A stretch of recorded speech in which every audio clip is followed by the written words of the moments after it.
Bienvenidos a este análisis a fondo del Manual de Estándares para la Programación y Control de Proyectos. Muchas veces en la construcción o la ingeniería, el cronograma termina siendo un mero trámite, ¿verdad? Un requisito que se arma al principio para cumplir y luego se archiva en un cajón. Pero lo primero que nos deja clarísimo este manual es que hay que cambiar ese chip por completo. El cronograma no puede ser un archivo estático, de ninguna manera.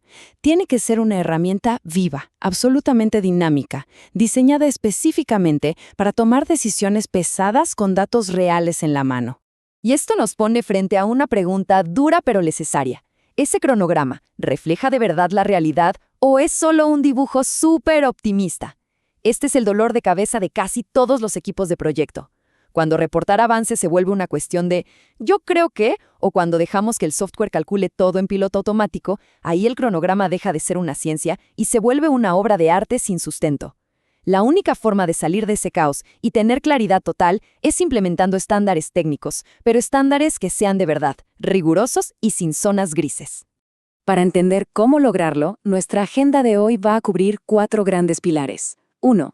La estrategia y los tipos de contrato. 2. Las reglas de crédito objetivas. 3. La configuración técnica del sistema. Y 4. El valor ganado y la productividad. Entremos al número 1. Estrategia y tipos de contrato. Antes de trazar una sola línea de tiempo o abrir cualquier programa, hay que armar la estructura de desglose del trabajo, la famosa WBS. Y esto es clave. La WBS tiene que adaptarse milimétricamente a cómo el proyecto genera valor y, sobre todo, a cómo se cobra. Pensemos en un contrato a precios unitarios. Aquí, el foco está en cantidades exactas. Si nos pagan por metro cúbico, el cronograma tiene que mostrar las tareas que sumen, digamos, esos 1000 metros cúbicos de excavación de roca. Ahí, el avance justifica la factura directa. Pero si estamos en un contrato a suma alzada, tipo EPC o lump sum, el juego cambia por completo. El foco pasa a los hitos de entrega. Se organiza todo por áreas como una planta de procesos entera. Ya no importa tanto el tornillo que se instaló hoy, sino la fecha exacta en que todo el sistema empieza a operar. Pasemos al número 2, reglas de crédito objetivas. Definir reglas de crédito es, literalmente, el mejor antídoto contra las suposiciones en terreno. Es lo que borra para siempre esa frase tan típica y peligrosa de «bueno, yo creo que vamos como al 50%. Veamos el ejemplo de la instalación de un transformador. En lugar de estar adivinando cómo va la cosa, el equipo fija reglas inflexibles desde el día 1. El avance físico solo se reconoce con hitos reales y palpables.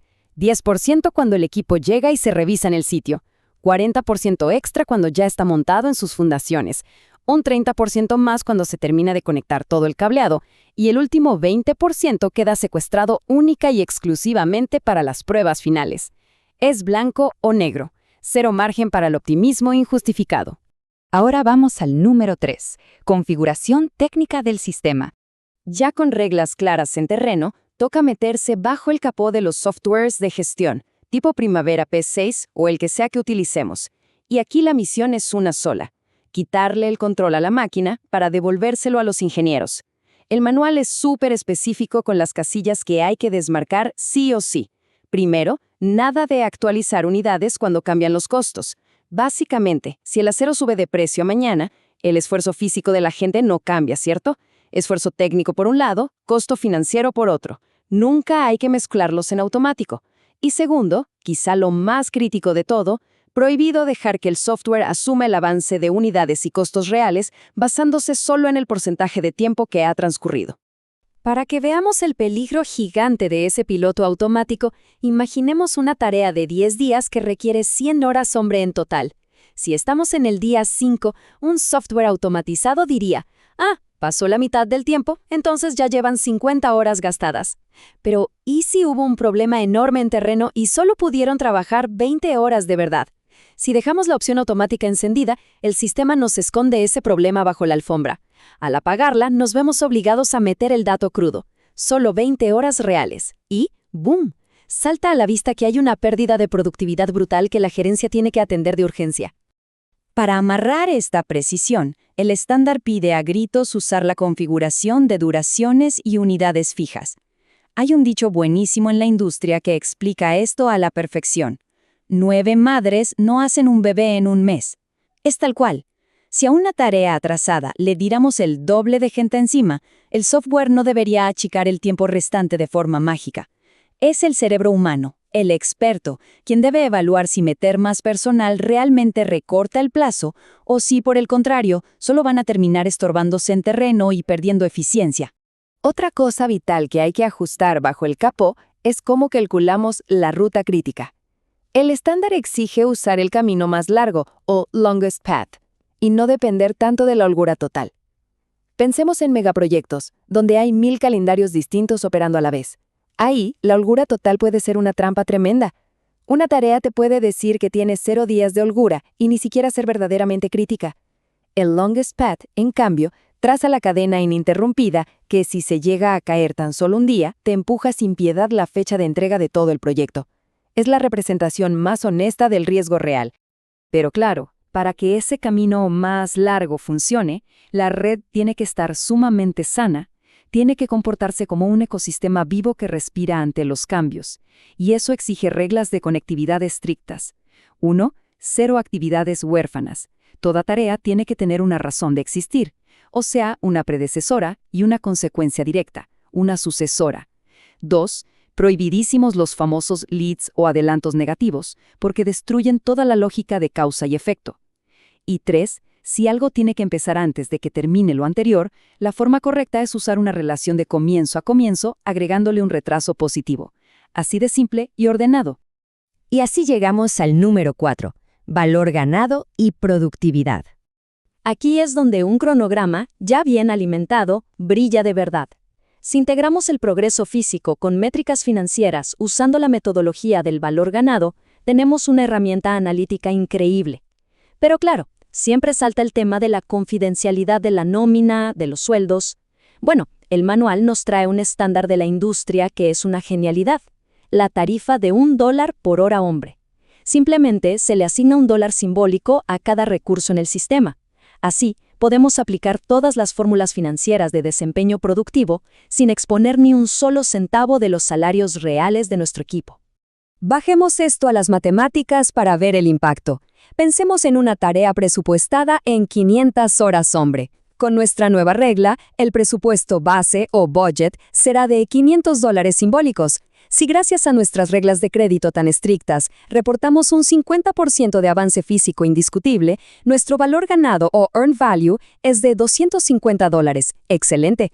Pero luego, al mirar las horas reales invertidas en terreno, resulta que el costo real o actual cost fue de 300 horas hombre, es decir, $300 simbólicos reales gastados. Y aquí es donde la técnica muestra los dientes. Dividimos ese valor ganado de 250 entre el costo real de 300 y obtenemos un índice de desempeño del costo, el famoso CPI, de 0.83. Ese solo número es una alarma roja inmensa. Le dice inmediatamente a la gerencia que la ejecución está siendo un 17% menos productiva de lo que se planeó. Es un golpe de realidad súper temprano, basado netamente en hechos y cálculos medibles, no en intuiciones de pasillo. Ahora bien, para que todo este análisis no se desmorone durante la vida del proyecto, hay 2 conceptos de control que son ley: la línea base y el data date. La línea base es la foto inicial, el contrato intocable de plazos. Contra ella se mide cualquier retraso y solo se puede tocar si hay un cambio de alcance formalmente aprobado. Y por otro lado, el data date, o fecha de corte. Este es literalmente un muro estricto en el tiempo. Del muro hacia atrás solo existe la realidad, el pasado. Del muro hacia adelante están las proyecciones. Y una regla inquebrantable: bajo ninguna circunstancia puede quedar trabajo pendiente programado en fechas que ya pasaron ese muro del data date. Y bueno, antes de publicar, entregar o mandar cualquier cronograma de revisión, el manual exige pasar por un checklist de calidad pre-entrega. Es como la revisión técnica que garantiza que el archivo de verdad funciona. Hay que preguntarse, ¿el WBS está alineado a cómo vamos a cobrar? ¿Nos aseguramos de limpiar toda tarea huérfana? ¿Apagamos de una vez por todas esos cálculos automáticos engañosos? ¿Las duraciones hacen sentido? ¿Y el longest path es verdaderamente lógico para la gente que está en terreno ensuciándose las botas? Cumplir con este checklist transforma un simple archivito digital en el verdadero sistema nervioso del proyecto. Y con esto llegamos al final de nuestra explicación. Hemos visto que definir el tipo de contrato, imponer reglas para matar la subjetividad, apagar esas automatizaciones peligrosas y aplicar inteligentemente el valor ganado nos lleva a una sola gran reflexión final. Al revisar un cronograma masivo, ¿estamos viendo la cruda realidad del terreno o nos estamos conformando con una proyección distorsionada por las configuraciones del software? La próxima vez hay que mirar mucho más allá de las barras de colores bonitas. Porque una programación de excelencia no se trata solo de planificar bien el futuro, sino de medir el pasado con una honestidad implacable. Muchas gracias por acompañarnos en este análisis.